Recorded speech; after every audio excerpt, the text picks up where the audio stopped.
रवा माली साल मईशत की अबूरी शरह नमू 2.68% रही, जबकि हदफ था 3.6%। रवा माली साल के इकोनॉमिक सर्वे को हतमी शक्ल दे दी गई। वजीर खजाना मोहम्मद औरंगजेब आज इक्तिसादी सर्वे पेश करेंगे। जियो न्यूज को हासिल दस्तावेज के मुताबिक महंगाई की शरह 5% तक महदूद रही। रवा माली साल फीकस सालाना आमदन $1,680 से बढ़कर $1,824 हो गई। रवा माली साल ज़राई शोबे के तरक्की के 2% हदफ के मुकाबले में सिर्फ 0.56% रही। अहम फसलों की ग्रोथ मनफी 13.49% रही। कॉटन जिनिंग की ग्रोथ भी मनफी 19% रही। तामीरात के शोबे की शरह नमू 6.61% रही, जबकि ग्रोथ का हदफ था 5.5%। रियल स्टेट सरगर्मियों की ग्रोथ 3.75% रही, जबकि ग्रोथ का हदफ 3.7% था। हर कोई ये मानता है कि माशी इस्तेहकाम आ चुका है। उसमें हमारा जो करंट अकाउंट डेफिसिट है, हमारा फिस्कल डेफिसिट है, हमारी करेंसी की स्टेबिलिटी है, हमारा फॉरेन एक्सचेंज रिजर्व है, हमारी इन्फ्लेशन है, वो उस लेवल पे आ चुकी हैं कि अब हमने इसको कैसे लेके जाना है। इस बजट में बहुत वो इस्लाहात ला रहे हैं जिससे मुल्क आगे बढ़ सके इंशाल्लाह ताला। वज़ीर ख़ज़ाना मोहम्मद औरंगजेब ने कहा है कि एक रात में सब कुछ तब्दील नहीं किया जा सकता, कुछ वक्त दरकार है। आज हर कोई मान रहा है कि मुल्क की मईशत में बेहतरी आ चुकी है। कमालिया में जियो न्यूज़ से गुफ्तगू में कहा, मुल्क की मईशत में जो इस्तेहकाम आया उसको आगे लेकर जाएंगे। बजट में ऐसे इक़दाम कर रहे हैं जिससे मुल्क आगे बढ़ेगा।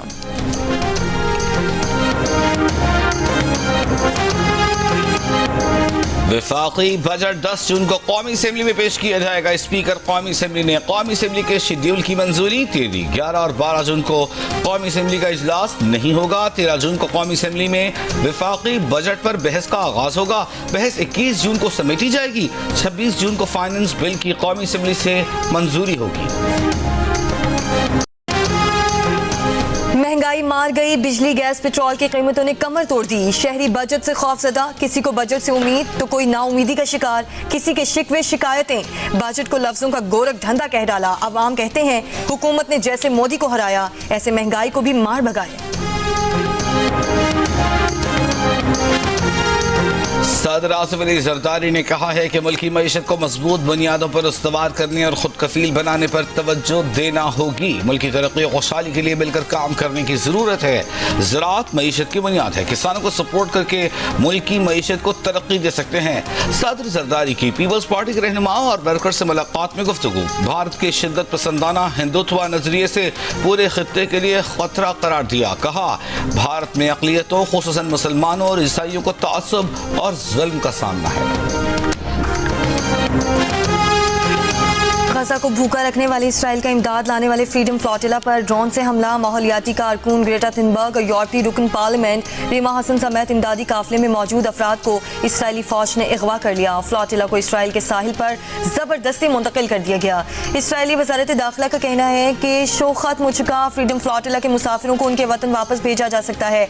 अक़वाम मुत्तहिदा की फ़लस्तीन के लिए खुसूसी नुमाइंदा फ्रांसिस्का अल्बानीज़ का कहना है कि फ्रीडम फ्लोटिला का सफ़र शायद ख़त्म हो चुका हो, मगर मिशन अभी खत्म नहीं हुआ। बहरे रोम की हर बंदरगाह को गजा के लिए इमदाद और यकजहती के साथ कश्तियां भेजी जाएं।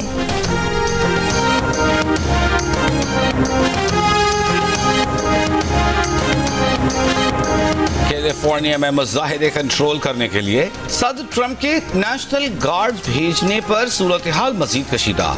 मुजाहिरीन ने मुतादिद गाड़ियों को आग लगा दी। पुलिस से झड़पें। पुलिस ने 10 मुजाहिरीन को गिरफ्तार कर लिया। मुजाहिरों के दौरान लूटमार के भी वाकयात रिपोर्ट। लॉस एंजलिस शहर के मरकजी इलाके में लोगों के जमा होने पर पाबंदी। मुजाहिरे की कवरेज करने वाले ऑस्ट्रेलियाई सहाफ़ी को पुलिस एहलकार ने निशाना बनाकर रबर की गोली मारी। नेशनल गार्ड तैनात करने पर डेमोक्रेट रियासत के गवर्नर और सदर में भी मुहाज़रा आई। नेशनल गार्ड की तैनाती का हुक्म वापस लेने का मुतालबा। गवर्नर ने कहा कि जब तक सदर ट्रंप ने मुदाखलत नहीं की थी, हालात काबू से बाहर नहीं हुए थे। नेशनल गार्ड की तैनाती रियासत की खुदमुख्तारी पर ज़र्ब है। सदर ट्रंप का कहना है कि नेशनल गार्ड को अमन अमान यकीनी बनाने के लिए भेजा। इश्तियाल अंगेजी फैलाने वाले कानून से बच नहीं पाएंगे। लॉस एंजलिस में गैर कानूनी इमिग्रेंट्स के खिलाफ छापों की वजह से 3 रोज पहले मुजाहिरे शुरू हुए। हालिया दिनों में अब तक 200 से ज्यादा अफराद को हिरासत में लिया जा चुका।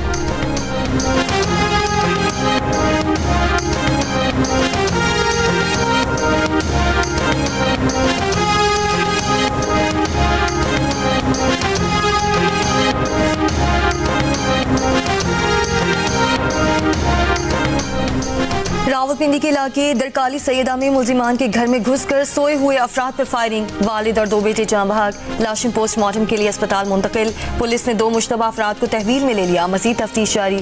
CPO रावलपिंडी ने SP सादिर से रिपोर्ट तलब कर ली, मुलजिमान की गिरफ्तारी का हुक्म।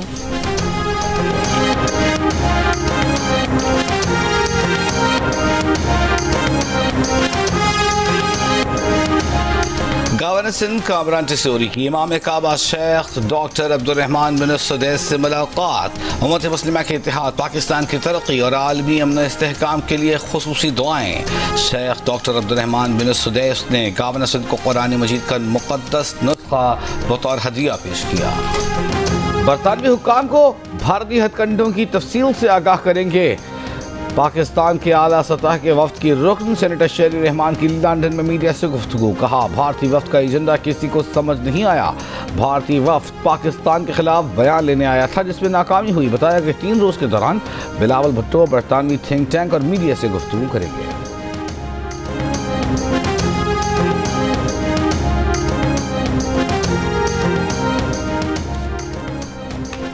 भारत को पाकिस्तान के हिस्से का पानी बंद करने देंगे, न पानी से खेल खेलने देंगे। वफाकी वजीर एहसन इकबाल की नारोवाल में मीडिया से गुफ्तगू, कहा नरेंद्र मोदी सिर्फ अपनी शिकस्त छुपाने के लिए नित नई तावीलें बयान कर रहे हैं। मोदी ने जो नफरत की सियासत शुरू की थी अब मंतकी अंजाम की तरफ बढ़ रही है। पाकिस्तान भर में बड़े आबी ज़खायर की तामीर में तेजी लाने पर गौर। नायब वज़ीर आज़म इसहाक़ डार की ज़ेर सदारत आबी ज़खायर की तामीर से मुताल्लिक़ इजलास में पंजाब, सिंध, KP, गिलगित बल्तिस्तान के वज़ीर आला और वज़ीर आज़म आज़ाद कश्मीर की शिरकत। डिप्टी वज़ीर आज़म ने आबी चैलेंज से निपटने के लिए कौमी सतह पर मरबूत इक़दाम की ज़रूरत पर जोर दिया है।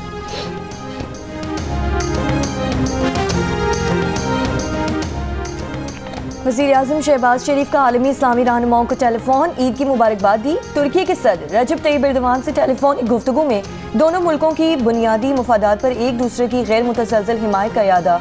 शहबाज शरीफ ने हालिया पाक भारत कशीदगी में मजबूत और गैर मुतसलसल हिमायत पर शुक्रिया अदा किया। सदर एर्दोगान ने भी पाकिस्तानी अवाम के लिए नेक ख्वाहिशात का इजहार किया।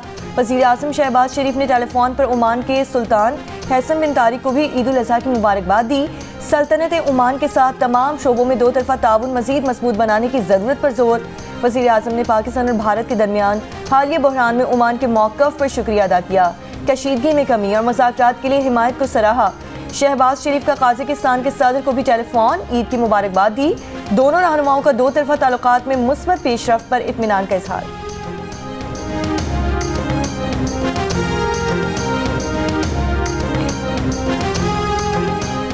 वज़ीर इत्तलाआत अता तारड़ का कहना है कि वज़ीर आज़म शहबाज शरीफ के दोस्त ममालिक के सरबराहों से राबते हुए पाक भारत कशीदगी में दोस्त ममालिक ने पाकिस्तान का भरपूर साथ दिया।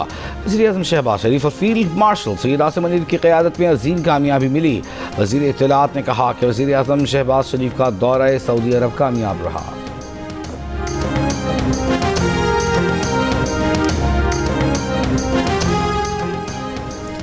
वज़ीर आज़म शहबाज शरीफ का चारों वज़राए आला, गवर्नर्स और मुल्की सियासी क़यादत को टेलीफोन, ईद की मुबारकबाद दी, नेक ख्वाहिशात का इजहार किया। वज़ीर आज़म का स्पीकर कौमी असम्बली सरदार अयाज सादिक, वफाकी वज़ीर अब्दुल अलीम खान, वज़ीर तालीम खालिद मकबूल सिद्दीकी, वज़ीर सेहत मुस्तफ़ा कमाल को टेलीफोन और ईद की मुबारकबाद। JUI के अमीर मौलाना फजलुर रहमान और अमीर जमात इस्लामी हाफिज़ सईमुर रहमान को भी टेलीफोन, आफ्ताब शेरपाव, अवैस नूरानी को भी टेलीफोन और ईद की मुबारकबाद। सियासी रहनुमाओं ने भी वज़ीर आज़म का शुक्रिया अदा किया। शहबाज शरीफ का चौधरी सालिक हुसैन से भी टेलीफोन पर राब्ता, ईद की मुबारकबाद दी। चौधरी शुजात की सेहतयाबी के लिए दुआ की।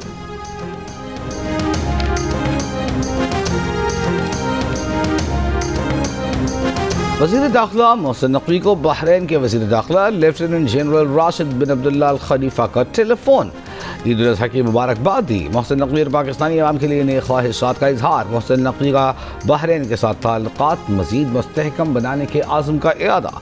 बहरीन के वज़ीर दाखिला ने कहा कि जल्द पाकिस्तान का दौरा करेंगे। नेशंस लीग के फाइनल में पुर्तगाल ने स्पेन को शिकस्त देकर टाइटल अपने नाम किया। मैच में स्पेन को 2-1 की बढ़तरी हासिल थी, लेकिन रोनाल्डो ने टीम के लिए गोल करके मुकाबला बराबर किया। मुकर्ररा वक्त और एक्स्ट्रा टाइम में भी मुकाबला 2-2 गोल से बराबर रहा। मैच का फैसला पेनल्टीज पर हुआ, जिसमें पुर्तगाल ने 3 के मुकाबले में 5 गोल से फतह अपने नाम की। हंजा के इलाके करीमाबाद के बुजुर्ग दरवेश अली की 100वीं सालगिरह। बुजुर्ग ने रक्स करके अपनी सालगिरह का जश्न मनाया। अहले खाना और गांव के लोगों की शिरकत।